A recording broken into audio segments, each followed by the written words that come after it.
Like a cave troll? Yeah, I think I called myself Julie's bed troll. Angela, the little gremlin. Oh my gosh, these dishes are freaking, like, they're so annoying to me. So, like, she'll turn over and she'll be like, like a little princess. Where's the ground beef? Like shaking her, like, where's the ground beef? Hi, everybody. Welcome back to our podcast, Dye and Gelato. We just had kind of a fun experience. We heard some music outside our window, and Well, it's spring It's finally. finally warming up. So, yeah. So the ice cream truck is back. And it was the most magical experience for Baylee. As she literally perked up. She heard the music, and she jumps to her feet. She leaps to her feet. And she's like running out the door. And she goes, "It's fine, guys. I have adult money now." As she runs towards the ice cream truck. Sprints. Yes. They gotta go. And how was the ice cream? Was it worth it? 10 out of 10. Great. $3. Super great. I know. It was the experience. It might be a little expensive for a little, derpy ice cream. Yeah, you could probably thing, get like a whole box of those bars for $3. Yeah, but it's, again, the experience. But it's the experience. The running down the street while the music plays in the background as you're just sprinting to go get ice cream. It's great. So much fun. Yeah. Yeah, I mean, we're joined today by Julie, our lovely producer. Again, she's honored us again with her presence. At this point, we basically kicked Cory out of the podcast. Cory, where is that guy? Nobody knows. He's with his family today. He went to Disneyland and never came back. He didn't want to. I asked him today. I was like, "How was your trip?" He said, "I did not want to come back. I want to be there right now." And then I said, "Let's go." And he was like, "All right, let's do it." Spontaneous Disney trip. Yeah. I was like, "I don't have money for that right now." I want to go to Disneyland. Doesn't that sound fun? Yeah. Should we take a group trip? We should find a sponsor for the podcast to sponsor Disney sponsor. an episode in Disneyland. Oh my gosh, that would be so fun. That would be fun. So if you know anybody, let us know. If you know the CEO of Disney, send him this podcast. Walt. He's dead. I know. Walter. He's dead. Sorry. No. I think that'd be so fun. Anyway, moral of the story is we all should be at Disneyland right now. Yeah. Yeah. What's the ride that you'd be on right now? The Pirates of the Caribbean. Because it's inside and it's nice it's and cool. Nice and cool, and it splashes you sometimes, but only just a little bit. So you're never like really wet, but you get that like nice little mist. I like it. It's lovely. And then there's the one part where you go down really fast, but it's the only like Drop. fast part of the whole ride. Yeah, it was a good time. I remember being there as a kid and it was about to close. And so the people were like, "Well, you just want to ride it again?" And my mom was like, "Yeah, that's my mom's favorite ride too." Cause it's like, it's chill. It's cool. It's a good storyline too. So we rode it like 8 times in a row. It was great. And then at the very end, all the characters were starting to shut down. So like Jack Sparrow's face was like, it was a good time. So that ride is my fave. I want to try the new Star Wars rides. Girl, let me tell you. Me too. Let's go right now. My favorite was always Indiana Jones. Oh, I thought that one was so much fun. The part where the boulder is like rolling down and it's gonna crush you. I thought that was really fun. So it's like the thrill. Yeah, I like adventure. I also really liked the Cars ride. I've only been on that ride once, but it was so much fun. Dang, I gotta go So there. fun. I like the ones with stories attached to it. It's not just a roller coaster or anything, but that I think Disney does that really well. They have like a story attached to all of theirs. Except for Small World. What the heck is that one? You're experiencing the world. I guess you're right. I actually really like Small World, so it's fine. Disney is just, it's just magic. I went during their like 60th diamond anniversary or whatever, and during the fireworks show, they were playing Let It Go. This was pretty soon after Frozen came out. And during the chorus of Let It Go, fireworks started going off, and we looked up. Well, I mean, I guess there were already fireworks going off because there's a fireworks show, but whatever. But like, we looked up and it was snowing in the middle of California. It was snowing in Disneyland. It was got the chills. the most magical thing. That's cool. Like, I don't know how they do it. They're amazing. What? Yeah. The experience. Yeah. Wow. Love a good Disney trip. Okay, well, we definitely weren't planning on talking about Disney for Today's 10 minutes. episode, Disney. No, we need a sponsor, and then we'll have a Disney Oh, episode. right. We can record it at Disneyland. Set up right outside of the Pirates of the Caribbean, you know? Yes. With everybody talking. Yeah. Or we could record it on the Pirates of the Caribbean. That ride. sounds That's a even better better. idea. Then they'll let us Dead write men it 10 tell times. no tales. We're like, what is going on? Yeah. No, we're actually going to do a roommate part 2 episode. So not as fun. Equally as fun. Oh, sorry. Better if than not more Disneyland. fun. You're right. We've I'm so got- sorry, Sienna. You're just as good as Disney, if not better. Thank you. You're welcome. Anyway, yeah. So, I mean, the first episode we talked about. What did we talk about in the first episode? Oh, we did like a newlywed game and we talked about stories. And like why we chose to room with each other. Yeah. Oh, yeah. But Shirtless you guys only got to tell like one story. So I'm curious to know if you guys, Angela and Julie, if you have more roommate stories that you wanted to share, but we just like didn't get to last time.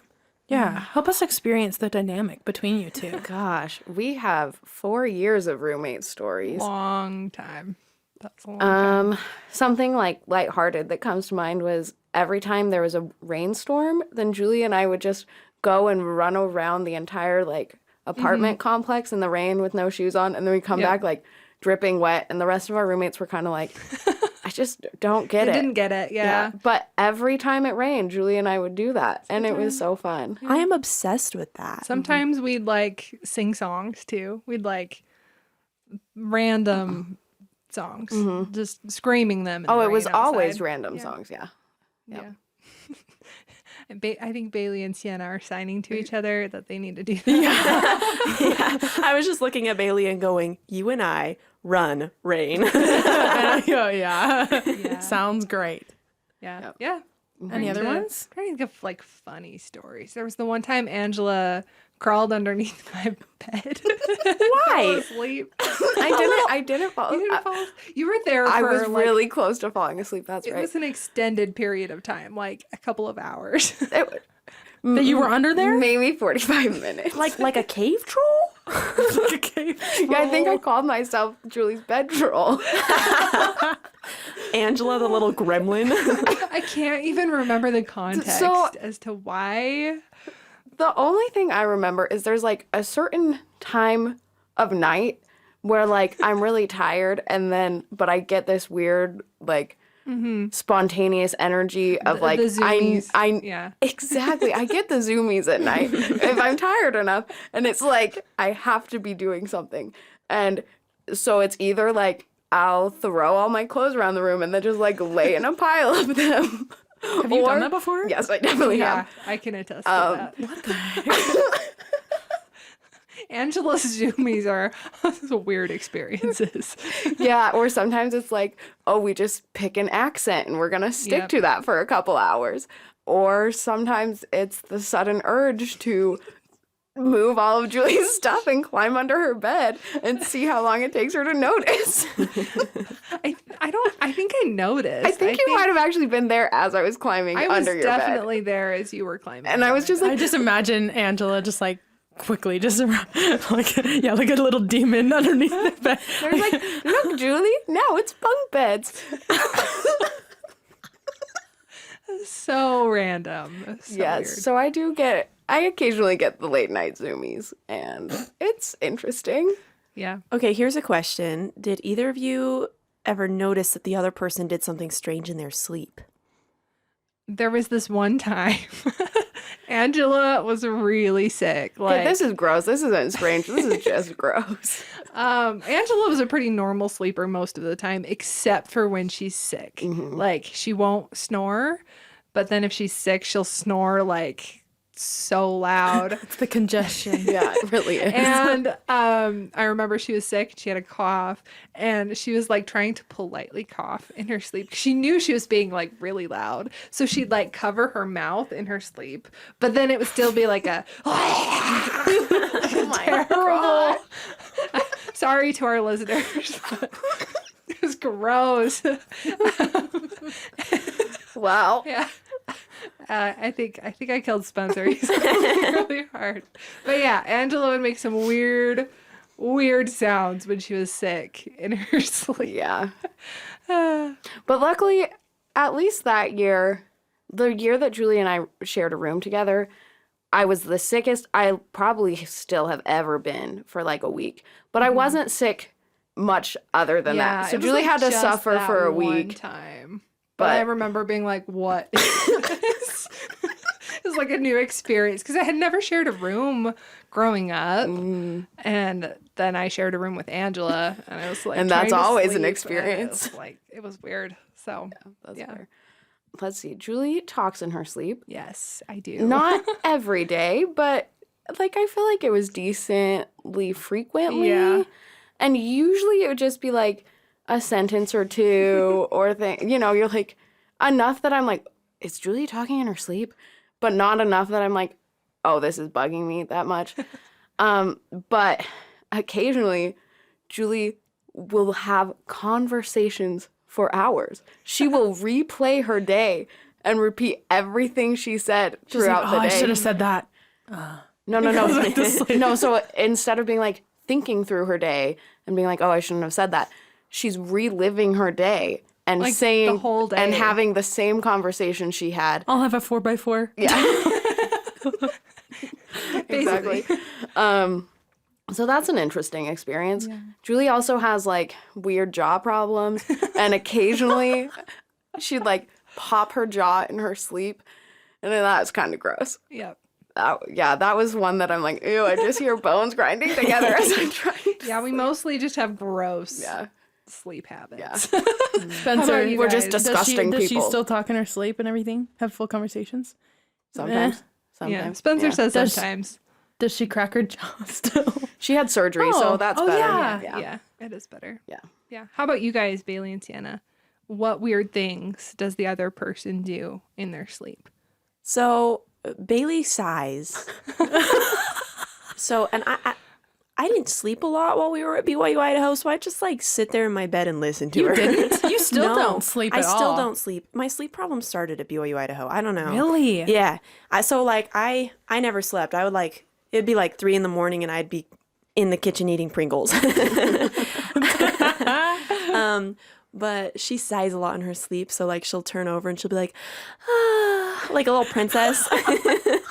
But I remember one specific time, I'm just laying there at peace in bed, and Baylee, she like shoots upright and goes, no. And then she just lays back down and goes back to sleep. And I was like, that was the freakiest thing that has ever happened. I am terrified. Oh my gosh. That's like one of my worst, like, I don't know. Yeah, having like your partner or your roommate. Because Sienna never did anything. Sienna was like the perfect roommate. I loved her. She Well, was I great. didn't sleep. So even if I do I stuff guess in my sleep, you're you right. would have never heard it. Right. She's just talking to herself because she's awake. She's just like talking to herself. She's like, I don't know. But to have like a partner just shoot up in bed and be like, ah, like start screaming, I'd be like, demons. I don't know. I'd be so scared. Or like sleepwalking. Oh, yeah. I don't That know. would freak me out. That's so Our third roommate, Carolyn, she sleepwalks. Oh my gosh, okay, let me tell you. I got home from work one time. It was so scary. So I get home from work, it's like 5:30 in the morning. It's dark outside. I'm exhausted. And I start going down our hallway, and Carolyn's room is the first one that you pass down the hallway. Mine's at the very end. And so I'm like all, my backpack's still on. I have my coat, whatever. And all of a sudden I hear the door open. And I freak out. I almost peed myself. I'm not even joking. I think I actually had to like go to the bathroom too. So it was like, this is TMI. But anyway, so she like opens the door and she just peeks her little head out. And she's like, did you get a parking ticket? I was like, what are you talking about? I was like, no, I just parked in my spot. And she's like, okay. And she's like, I can't even remember anything else that she said, but I was like, okay, I'm gonna go to bed. Good night. And she's like, good night. And she just like kind of stands there for a little bit, and I just like zoom by. I was like, it scared me so bad. And so I asked her, when I woke up, and I was like, did you remember saying anything to me? Like you woke up at 5:30 in the morning. And she's like, did I? I don't remember that. Anyway. Yeah, sleepwalking. She's really funny when she sleepwalks. Sometimes, like in the middle of the night, I'll hear her like drawers opening and closing, and I know that she's in there sleepwalking. And I've had full conversations with her where I thought that she was awake, and the next day I was like, I'll like reference the conversation, and she's like, "What?" And I'm like, you don't remember that?" And she's like, "No memory, none." Yeah, really funny. And then she's told a story before of, I guess, that one time she was sleeping in the same room as her sister, and hopefully I'm getting the details right, but her sister wakes up to find Carolyn over her saying, "Where's the ground beef?" Like shaking her, like, "Where's the ground beef?" Maybe we need to have Carolyn as a guest. Yes. Oh, she would be so funny. She would be so funny on this podcast. Anyway, yeah, roommates, man, are weird. Because they're most of the time they're just random people, so you have no idea what their habits are and what they're. So here's a capable question: Have of. you guys ever had like? Do you have any like advice, rooming situations, whether it's with like rooming with your friends or rooming with random people? Like, what's some advice that you guys have? Yeah, I think I'd say respect is my number one thing. Like, I feel like when we moved in, we set like rules. We, had all of these things we wanted to adhere by. Did we stick to them?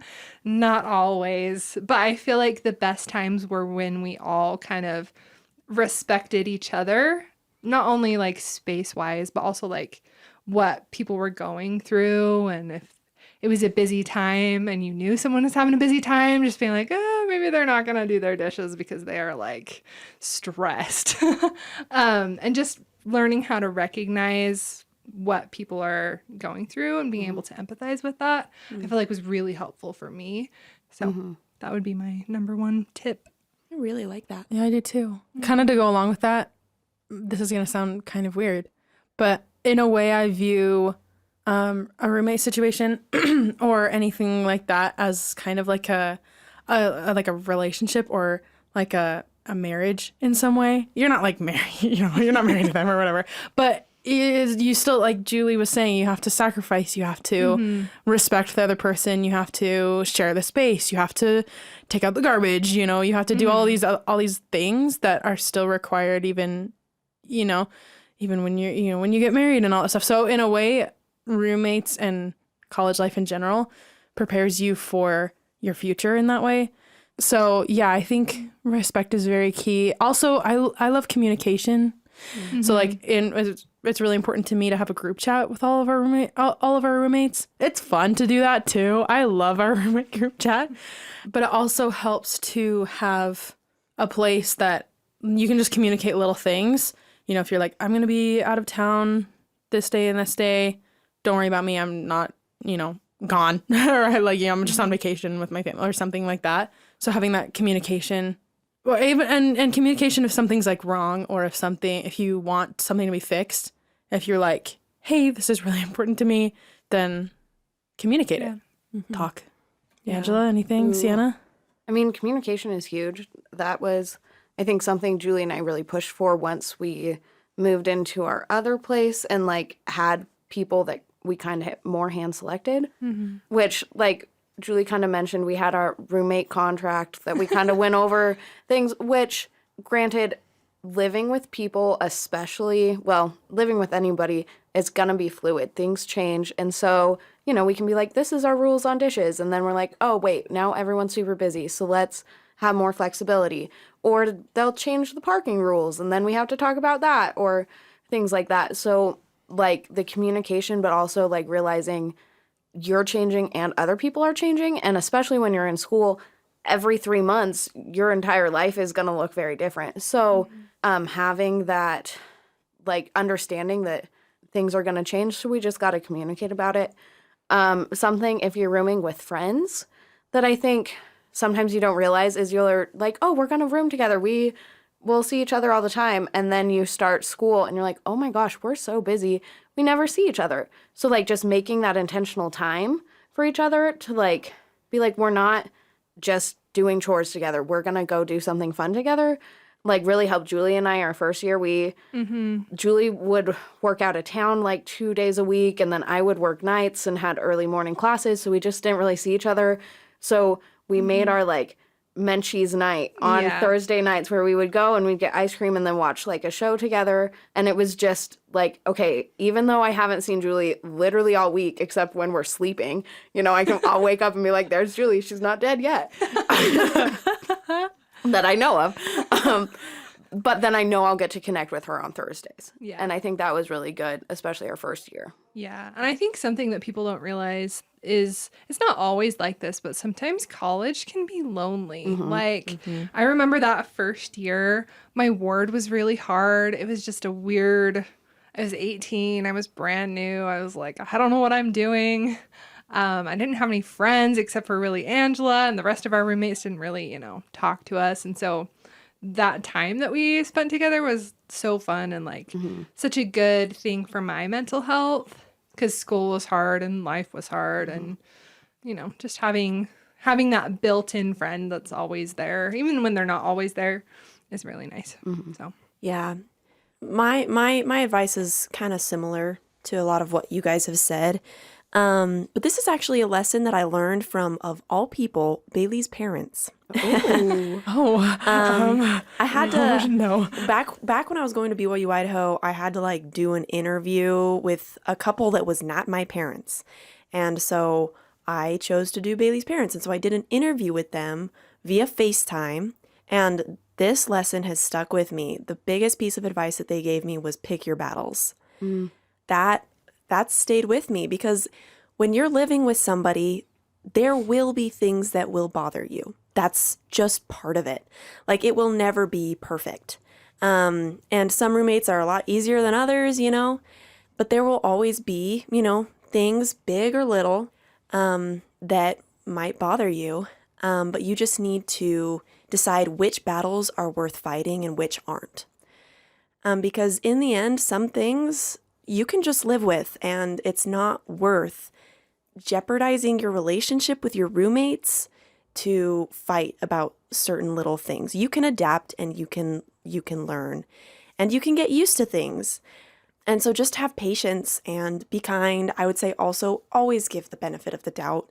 Like, if you're just constantly like jumping down people's throats and blaming them and saying, you never do this and I'm always the one who does this, like, nobody wants that. And just give people the benefit of the doubt, because 9 times out of 10, they're probably going through something, or they've just been incredibly busy, or they've been sad about something, you know, like, I think that if you go into a roommate situation with the mindset of my way or the highway, then you are going to be the problematic roommate that nobody likes. The worst.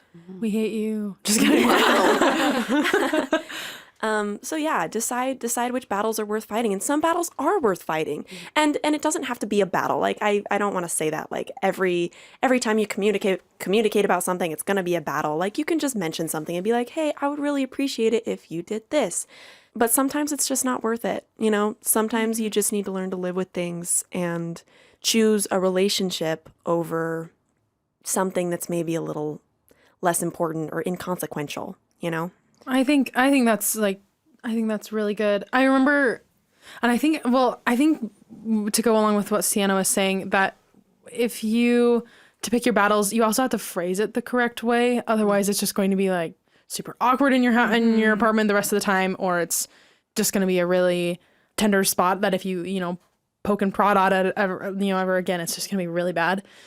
Like, I remember there was one time we had like our dishes super stacked, and Sienna, it was so good the way that she did it. Was she texted our group chat and was like, hey guys, I'm really stressed out. I think like a way that you guys we could help out with it is just the dishes, just to take care of them. And it was really good, because the way that she phrased it was to help her out, and it made me more inclined to do them, because I was like, oh my gosh, Sienna's stressed. Like, it helped me understand where she was coming from and what I could do as a roommate to help her. And so, I mean, that kind of goes back to communication and picking your battles. You gotta pick them, but you can also pick them. You can pick more battles than you think you can by the way that you say it. Some people, and sometimes they don't even know that they are battles, but you're in your head, you're like, oh my gosh, these dishes are freaking, like, they're so annoying to me. So it's just, the way that you phrase it. And so, that also helps. I don't know. Do you guys have any like little advice for people who are brand new to this, either like just out of high school, Just whatever, any advice like that for, I guess rooming in, because you move out of your house. Don't be passive aggressive. Oh, yeah. And it's hard. And I feel like I was like that. I feel like everyone gets like that when they're stressed or when life is hard. But just, I think being direct, even when it doesn't feel comfy to be direct, I think is always going to get you further than, holding it in and holding a grudge. There's nothing worse than holding a grudge, especially with somebody that you live with, because you're around them all the time. So, Yeah. Yeah. And if you're living with people that you're like, I just have to make it through this year, living with them, then it really can just be like Baylee was saying, of like, pick your battles. Well, I guess Sienna was also saying that. And just, there's certain things that you're like, okay, whatever, I'm just living with them for a short time. But if this is a relationship that you want to maintain, then that is where the communication and just being direct with people is super important. And I think your example, Baylee, of like, Sienna communicated that she was feeling stressed and thus she needed the dishes done, instead of just being like, hey guys, do your dishes, we've talked about this. Because communicating the feelings behind things, I think, really helps people understand where you're coming from better too. Totally. Absolutely. Yeah.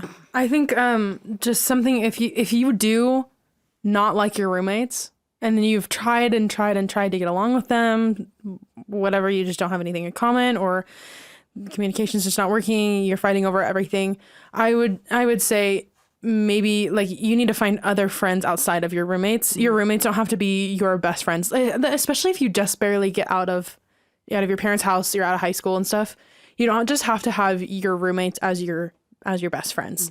There can be other people. Find people in your classes, find people in other social things that you go to, because those people can be your like the people that you cling to when your roommates are just, you go to your house and you sleep, and you make food there, and then you go out and you go to the library, or you go to back to school or whatever. And so you don't just have to necessarily completely rely on your roommates. But roommates can be a great asset to you, especially if you're far away from home and you get along with them. They could be your best. You could be best friends. Yeah. Well, and going right along with that, a piece of advice that I would have for somebody who's just entering the world of roommates, if you can live with people who are your friends, do it. Like I've done the random rooming, and I've done rooming with my friends. And let me tell you, Julie mentioned how lonely college can be. And when I roomed with random people who weren't my friends, and I didn't really put much effort into making them my friends, that was the loneliest I have ever been. I was lonely. I remember like I would go down to the laundry room in the basement and I would cry because I was just so alone.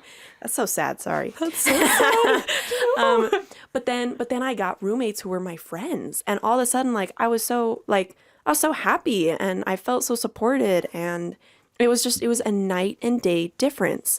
And so I would say either, some roommates are just kind of crazy. Some people you just won't get along with. But if you can, put time and energy into cultivating those relationships and making those roommates your friends, because your roommates can end up being your best friends because they're always there. They're the people that you come home to. They are, in essence, your family away from home.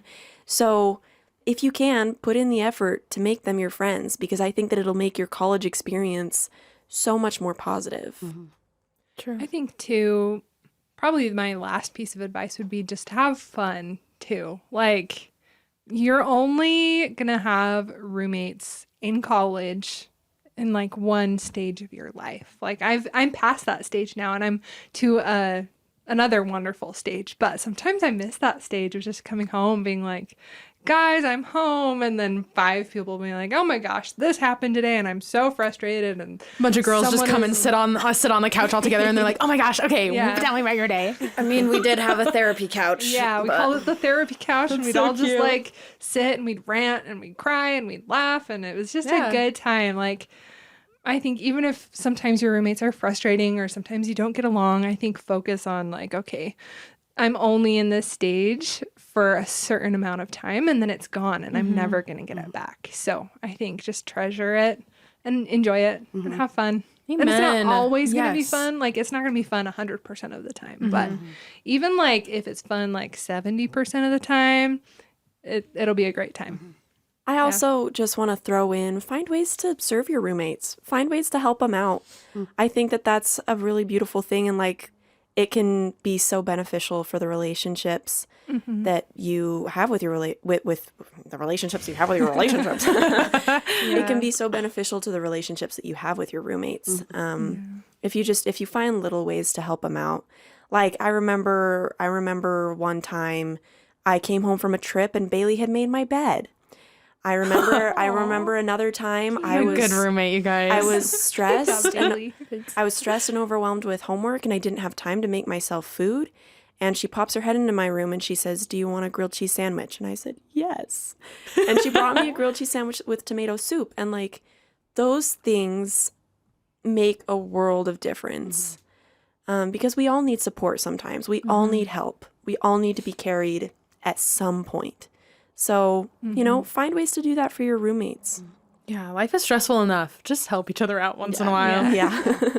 Well, I think we should probably wrap this up, but my last piece of advice would be if you choose to have a wake for someone who is alive, no people are going to judge you for the rest of your life. Wait, say that all again. I'm so I am confused. so confused right now. So we had this roommate that moved out, and we were all really sad she was moving. So we had a wake for We her. threw her awake. We threw her awake. What does that mean? An It's Irish a- funeral? Yeah. Oh, okay. You said that like it was like a normal yeah, thing I that we know- were I was supposed like- to know, and I was like, "Am I crazy? Yeah, I was dumb like, for not knowing I what know. I this was is?" like, I think am I dumb? It was probably the weirdest thing we ever did as roommates. We had our we all dressed in black. I love for this- that. We had a little shrine for her. Yes, where It was, she liked there was to eat. candles all over the Do you place. remember the cucumber? She would eat cucumbers like bananas. Like she'd just take a bite out of the cucumber and then put it back in the fridge. Well, her 'cause- biggest thing is she'd eat half of an apple or half of a cucumber or half of a carrot and then just leave it in the fridge for a couple days.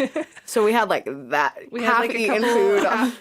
eating pieces of food, like her shoes. It was like just random stuff that. And then we had sticky notes that we like wrote things we liked about her, and we had her lay on the floor and we stuck these sticky notes to her, and we tried to do like a moment of silence. That didn't work so well. We got like 2 seconds in before everyone busted up laughing, but it was. I think we need to do that for Carolyn when she gets married. Let's do it. Okay, I great. highly recommend Awake. it. Awake. She'll be like, what? Yeah, Yeah. Great. it's a good Well, time. yeah, we recommend it, but also know like you'll be judged. and you'll talk about it for the rest of your life. Yeah. So I'm That too. sure. Yeah. Well, thank you so much for listening to our podcast. You can follow us on social media or leave us a review. We now have these amazing stickers of our logo. So if you leave us a review on Apple Podcasts and then send us a picture of it through Instagram private message, we will send you a sticker and possibly a handwritten note, depending on how much time we have. Depending on our homework. Depending on our homework and lives. Anyway, thank you so much. We will catch you next time. Bye. Ciao.